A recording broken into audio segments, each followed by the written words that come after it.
looking out. This is to the north up here across the valley. We landed back over in this position here. This is the last EVA. I've taken a picture of John, and the problem on the moon is judging distance. You have no familiar objects, no cars, no telephone poles, no trees, no people, and so big rocks far away look very similar to smaller rocks close in. So I made a decision, or I hoped I made a decision, to say, John, let's go explore this rock down here. He says, too far away. Come on, John, let's go. So we went down, we jogged and we jogged and we jogged. The rock kept getting bigger, bigger, bigger, bigger. And we got down there. The rock was about 40 meters across and about 15 meters high. And I'm looking up at this big rock, and I got this little hammer in my hand. And so, whack, I hit it once, and I got a piece of it, about the size of a grapefruit. Here's the rock up close. You can see how fragmented it was, and biggest rock probably sampled up on the moon. I left a picture of my family. Here is what we really look like. I left this on the moon. My wife Dorothy, our son Tom, who was almost 5, our son Charles, who was just turned 7. I'd like to introduce my precious wife. I want you to stand up, Tom. Woo!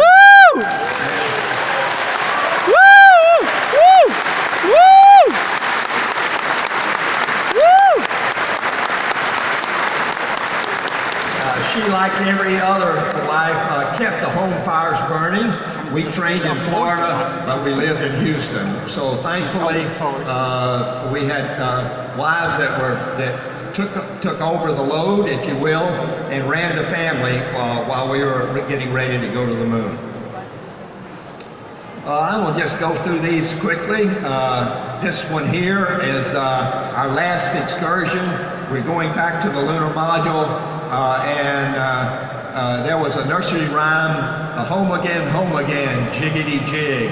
And that's what I was saying here, that we were coming home for the final time, and we were going to leave the car on the moon. John's saluting, I'm saluting, that's John also.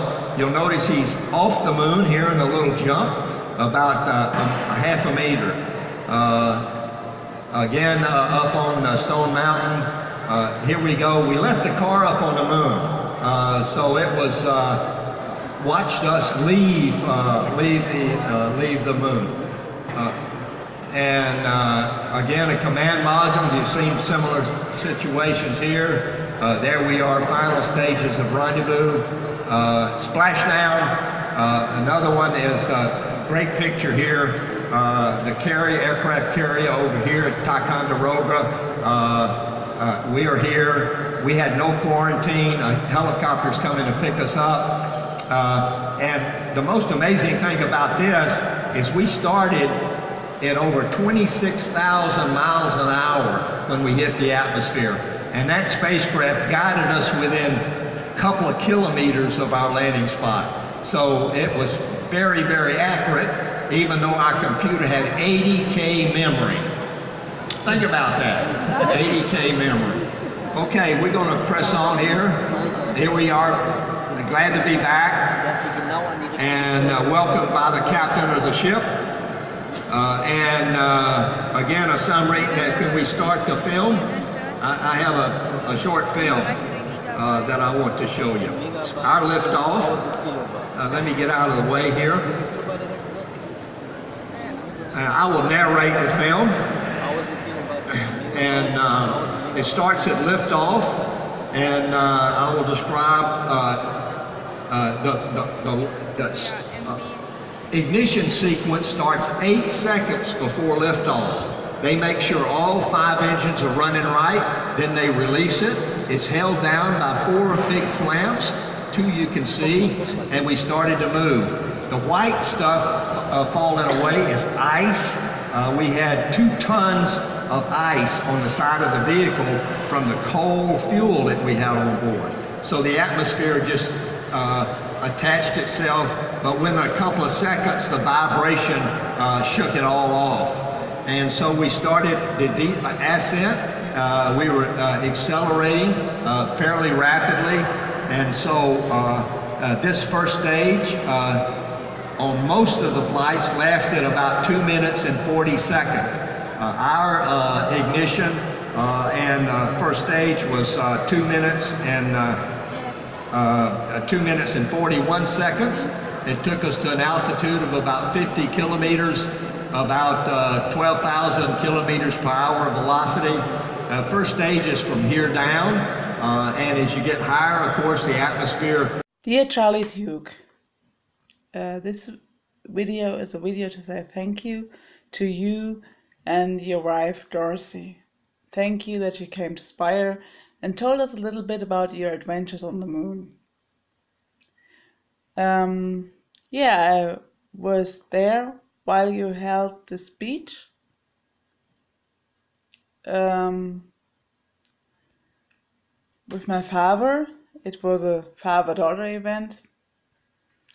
And I was really happy because it was, together with my father, and my father admires you. And as far as I understood you, some stories were really funny.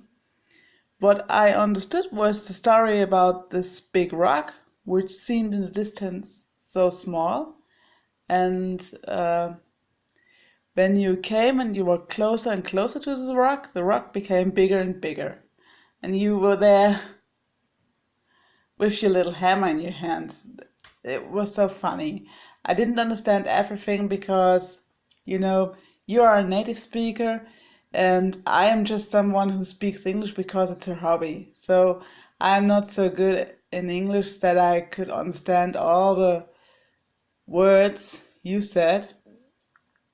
But I guess I understood the most.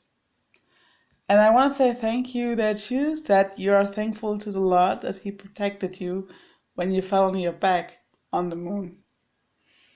Yeah, I'm thankful to the Lord that He protected you.